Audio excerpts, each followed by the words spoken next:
தமிழக மக்கள் அனைவருக்கும் வணக்கம். நான் திருப்பூர் மாவட்டம் மூலனூர் வடக்கு ஒன்றியம் புஞ்சத்தலைவர் கிராமத்தை சார்ந்த காத்தசாமலத்திலிருந்து பேசுகிறேன். தற்போது சமூக வலைதளங்களில் அதிகமாக பேசப்படுகின்ற காட்சி பொருளாக இருப்பது இந்த பொங்கல் பரிசு. இது முற்றிலும் கண்டிக்கத்தக்க ஒரு விஷயம். தற்போது நடந்து கொண்டிருக்கின்ற இந்த அரசானது தமிழர்களையும் விவசாயிகளையும் குறிப்பாக இந்துக்களை வஞ்சிக்கும் கொச்சைப்படுத்தும் நோக்கத்திலே செய்திருப்பது தான் இந்த பொங்கல் பரிசு. தமிழர்களுடைய பிரதான பண்டிகையான இந்த தைப்பொங்கல் பண்டிகைக்கு பொங்கல் பரிசு அளிப்பது பொங்கலுக்கே உரிய பொருள்களை கொடுத்திருந்தால் முறையாக இருந்திருக்கும். அதற்கு மாறாக அவர்கள் கொடுத்திருப்பது பொங்கல் பரிசு அல்ல, புளியோதரை பரிசு. உப்பு, புளி, கோதுமை மாவு, ரவை இது போன்ற பொருள்கள் எல்லாம் பொங்கலுக்கு எந்த வகையில் பயன்படும் என்பது எனக்கு தெரியவில்லை. அப்படி கொடுக்க வேண்டும் என்று இவருக்கு தோணியிருந்தால் இப்போது ஓரொரு வருடமும் ஒவ்வொரு அலையாக வந்து கொண்டிருக்கு. முதல் அலை, இரண்டாவது அலை, மூன்றாவது அலை என்று அலைகள் ஓய்வதில்லை என்பதை போல ஒவ்வொரு அலையாக வந்து கொண்டிருக்கிறது. உங்களுக்கும் மிக வசதியாக இருக்கிறது. ஏதோ ஒரு நிவாரணம் கொடுப்பதற்கோ ஆங்காங்கு நின்று ஃபோட்டோ எடுத்துக்கொள்வதற்கோ நிறைய வசதியாக இருக்கிறது. அதை செய்து கொள்ளலாம். அதற்கு மாறாக இந்த பொங்கல் அன்று கடந்த முறை பொங்கல் பரிசிலே ரூபாய் 2500 சேர்த்து கொடுத்த போது நீங்கள் 2500 கூட ஒரு 1500 சேர்த்து 5000 கொடுத்துவிடும் என்று சொன்னீர்கள். அந்த கணக்கு பிரகாரம் நீங்கள் இன்று கொடுத்திருக்கலாம். அப்படி இல்லை என்றால் ஒரு 1000 கொடுத்திருக்கலாம், 500 கொடுத்திருக்கலாம்.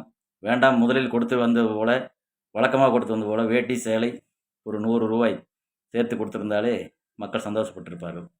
அதற்கு பதிலாக மக்களை சந்தோஷத்தை கெடுப்பது மட்டுமல்லாமல் மக்களை அவமானப்படுத்தும் நோக்கில், மிக முக்கியமாக அவமானப்படுத்தியது தான் இது. ஒரு பொங்கல் அன்று பொங்கலுக்கு உரிய பொருள் அல்லாத மற்ற பொருட்களை கொடுத்ததற்கு என்ன அர்த்தம்? அதுவும் கொடுத்த பொருள்கள் அனைத்துமே மிகவும் தரக்குறைந்த பொருள்கள், மிக மிக தரக்குறைந்த பொருள்கள். வெல்லம் அழுகிய நிலையில், அது வெல்லம்னே சொல்ல, வெல்லமா சர்க்கரையா என்னன்னே சொல்ல முடியாது, அந்த கிரீஸ் மாதிரி இருக்குது. அப்படி ஒரு பொருளை நீங்கள் கொடுத்திருக்கிறீர்கள்.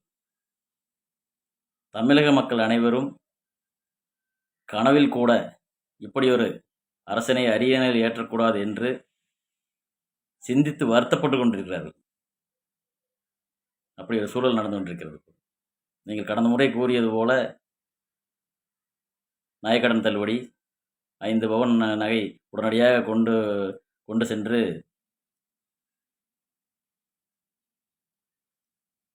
சொசைட்டியில் வாடகை வைத்து விடுங்கள், உடனடியாக தள்ளுபடி செய்யப்படும், எங்கள் ஆட்சி தான் வருகிறது என்றெல்லாம் கூவி கூவி சொன்னீர்கள். அதை எதிர்பார்த்து மக்கள் கொண்டு போய் அடமானம் வைத்துவிட்டு வட்டி கட்ட முடியாமல் நகை மூழ்கி போகும் அபாயத்தில் உள்ளார்கள்.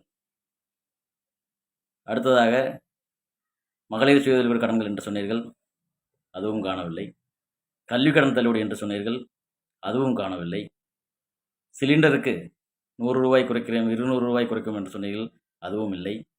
பெட்ரோல் டீசல் வரியை ஜிஎஸ்டிக்குள் கொண்டு வர வேண்டும் என்று மிகப்பெரிய போராட்டத்தை நடத்தி விலையை குறைத்து விடுவோம் என்பது போல ஒரு தோற்றத்தை உருவாக்கினீர்கள். தற்போது மத்திய அரசு குறைத்தும் கூட உங்களால் அதை நீங்கள் குறைப்பதற்கு தயாராகவும் இல்லை. மத்திய அரசு கூட்டுகின்ற அந்த ஜிஎஸ்டி கூட்டத்திற்கும் நீங்கள் செல்வதில்லை. மாறாக வளைகாப்பு நிகழ்ச்சிக்கு செல்வதை வழக்கமாக கொண்டிருக்கிறீர்கள். இப்படி முற்றிலும் மக்களுக்கு எதிராக செயல்படுகின்ற ஒரு அரசு இந்த திராவிட முன்னேற்றக் கழக அரசு. இனி ஒரு தேர்தல் வருமாயின் என்றானாலும், நாளையானாலும் என்றானாலும் அந்த தேர்தலில் உங்களுக்கு தகுந்த பாடம் போட்டப்படும். கண்டிப்பாக இந்த அரியணையை நீங்கள் இனி நினைத்து கூட பார்க்க முடியாது.